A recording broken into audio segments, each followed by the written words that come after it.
Perkenalkan, nama saya Melisa Kristi Pasiowan, NIM 22024-032. Perkenalkan, nama saya Evert Paul Mangimbelat, NIM 22024-030. Perkenalkan, nama saya Jessica Diana Tabar dengan NIM 22024044. Baiklah, kami dari kelompok 3 saat ini akan menjelaskan dalam bentuk presentasi tentang materi catatan ketiga, Artificial Intelligence atau AI. Oke, kita masuk pada bagian yang pertama, yaitu bagian pengambilan keputusan. Nah, di bagian pengambilan keputusan ini berawal dari reality atau situasi yang ada, di mana ini akan dilakukan penyederhanaan dan juga asumsi untuk memahami masalah. Selanjutnya ada intelligence phase. Nah, intelligence phase ini yaitu mengidentifikasi masalah dengan mengumpulkan data, menetapkan tujuan, dan juga membuat pernyataan masalah. Selanjutnya masuk pada design phase. Nah, design phase ini yaitu merancang model keputusan dengan menentukan kriteria, mencari alternatif, dan memprediksi hasil dari setiap alternatif. Setelah design phase, ada choice phase. Ini merupakan proses pemilihan solusi terbaik dan menguji model, melakukan analisis sensitivitas, dan juga merencanakan implementasi. Lalu, masuk pada bagian implementation of solution atau implementasi solusi. Nah, di sini merupakan solusi yang dipilih kemudian yang akan diimplementasikan. Setelah melewati proses tersebut, maka sekarang masuk pada bagian sukses atau failure atau keberhasilan dan kegagalan.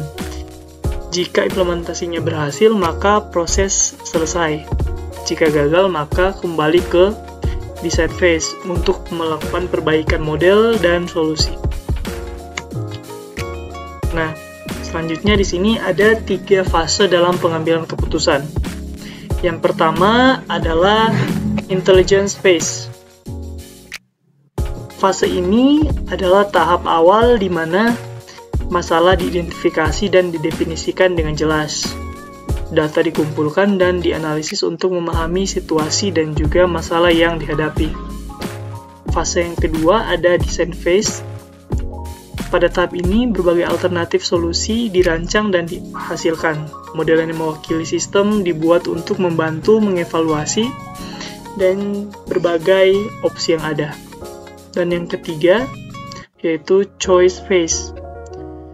Tahap ini melibatkan pemilihan solusi terbaik dari berbagai opsi yang telah diusulkan. Nah, keputusan dibuat berdasarkan analisis terhadap model dan alternatif yang tersedia. Oke, kita masuk yang pertama ini, ada intelligence phase. Di dalam intelligence phase ini terdapat 4 bagian, yaitu identifikasi masalah, klasifikasi masalah, penguraian masalah, dan juga kepemilikan masalah. Oke, identifikasi masalah. Tahapannya itu dimulai dengan identifikasi terhadap tujuan dan juga sasaran organisasional, yang dimana itu berkaitan dengan isu yang diperhatikan. Biasanya pada fase ini, seseorang akan mencari tahu atau menentukan apakah ada suatu masalah, lalu mengidentifikasi gejala-gejalanya.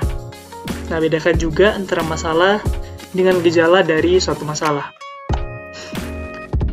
Lalu ada eksistensi masalah yang dapat ditentukan dengan memonitor dan menganalisis tingkat produktivitas organisasi. Lalu ukuran produktivitas didasarkan pada data yang nyata atau real. Selanjutnya, ada kumpulan data dan estimasi terhadap data di masa mendatang yang merupakan langkah yang paling sulit di dalam analisis. Nah, apa saja sih yang ada di situ? Di sini ada isu yang muncul dalam pengumpulan dan estimasi data.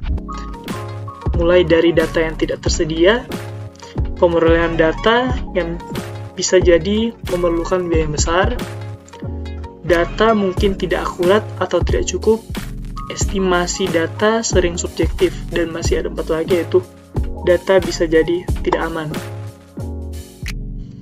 Kita lanjut, masih pada identifikasi masalah, mana ini menentukan apakah masalah benar-benar ada dan seberapa signifikan dapat dilakukan setelah investigasi awal selesai dilakukan. Nah, poin kuncinya di sini adalah apakah sistem informasi melaporkan masalah atau hanya melaporkan gejala-gejala dari sebuah masalah. Selanjutnya, klasifikasi masalah. Konseptualisasi terhadap suatu masalah dalam rangka menentukannya dalam suatu kategori yang dapat didefinisikan mengarah pada suatu pendekatan solusi standar. Nah, pendekatan ini penting dalam mengklasifikasikan masalah-masalah sesuai dengan tingkat strukturalisasi pada masalah tersebut. Lalu di sini ada strukturisasi masalah keputusan. Simon 1977. Ada 2 di sini, yaitu masalah terprogram dan juga masalah tak terprogram.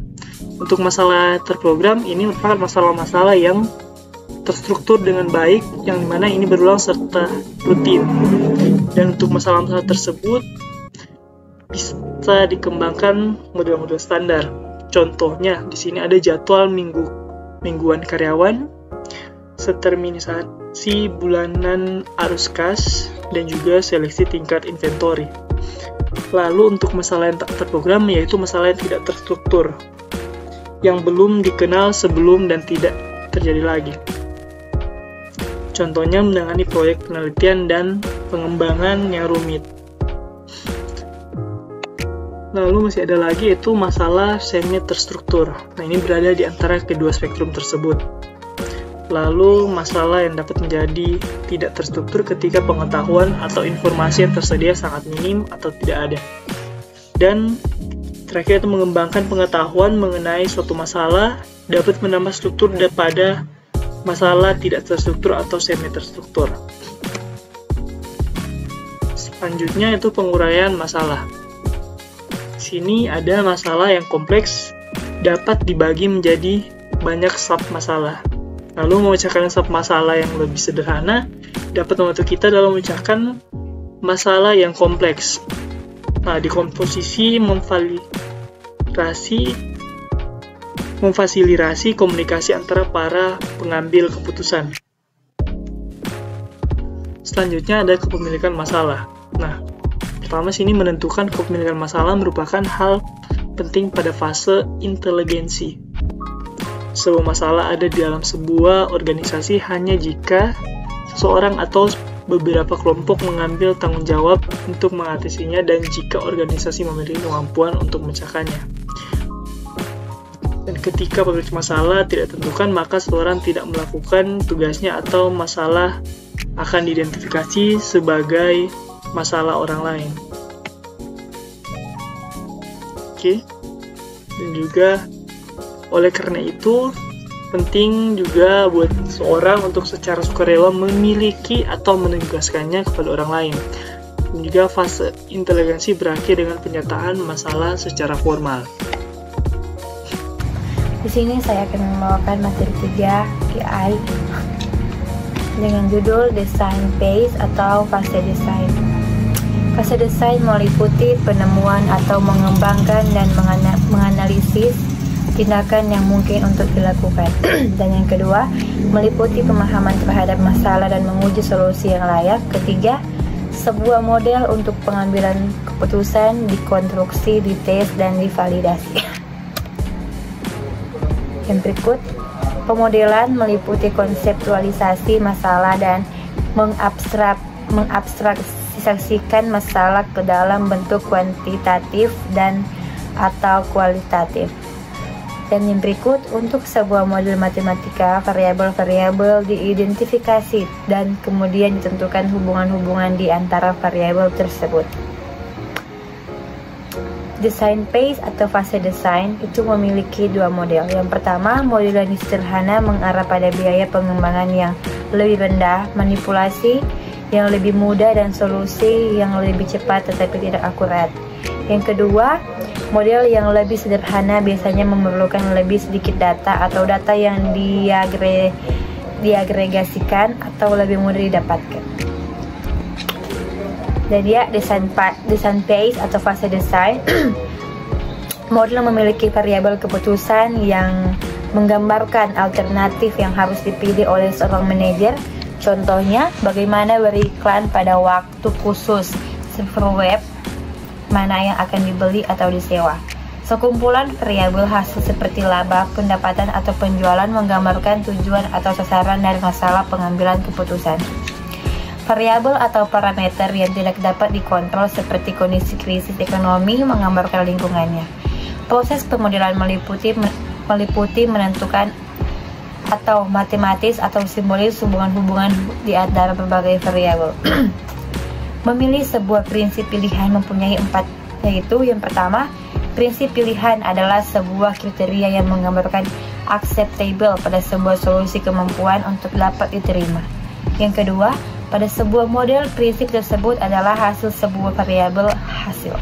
Dan yang ketiga, memiliki sebuah pilihan melibatkan bagaimana membangun sasaran, mengambil keputusan, dan bagaimana sasaran tersebut disatukan ke dalam model.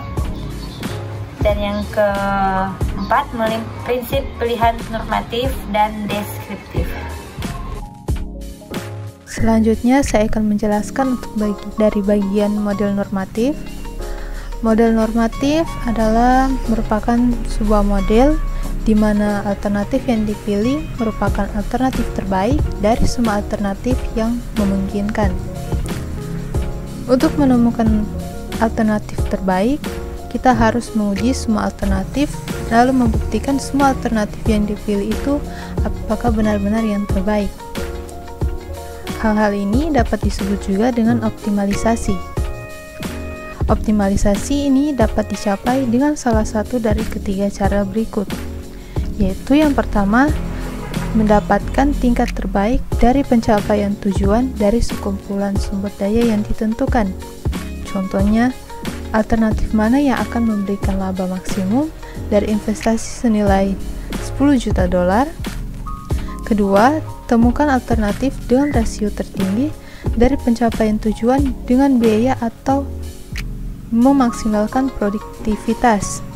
Contohnya, laba per dolar yang diinvestasikan. Ketiga, temukan alternatif dengan biaya paling rendah yang akan memenuhi tingkat yang dapat diterima. Contohnya, memilih perangkat keras untuk intranet dengan bandwidth minimum dengan biaya yang paling sedikit. Selanjutnya, model deskriptif. Model deskriptif merupakan model yang menggambarkan berbagai hal sebagaimana adanya atau bagaimana hal-hal tersebut diyakini. Model deskriptif ini umumnya didasarkan secara matematis atau secara pasti. Model deskriptif ini sangat berguna untuk menyelidiki konsekuensi dari berbagai alternatif tindakan di bawah konfigurasi input serta proses yang berbeda-beda. Analisis deskriptif memeriksa performa sistem untuk sekumpulan alternatif yang telah ditentukan ketimbang untuk semua alternatif. Tidak ada jaminan sebuah alternatif yang dipilih adalah alternatif yang optimal. Dalam banyak kasus, hanya untuk memuaskan. Metode permodelan deskriptif paling umum misalnya adalah simulasi. Contoh kelas-kelas model deskriptif meliputi yaitu keputusan-keputusan inventory yang rumit, analisis dampak lingkungan, perencanaan keuangan, aliran informasi, analisis skenario, simulasi, forecasting teknologi, dan manajemen antrian. Untuk mencari atau menghasilkan alternatif, kita memerlukan bagian signifikan dari pembangunan model. Lalu, perlu menghasilkan alternatif yang sangat tergantung pada ketersediaan dan biaya informasi, serta keahlian yang diisyaratkan di area yang menjadi masalah. Pencarian terhadap alternatif terjadi setelah menentukan kriteria untuk mengevaluasi alternatif. Mencari alternatif juga merupakan bagian signifikan dari pembangunan model.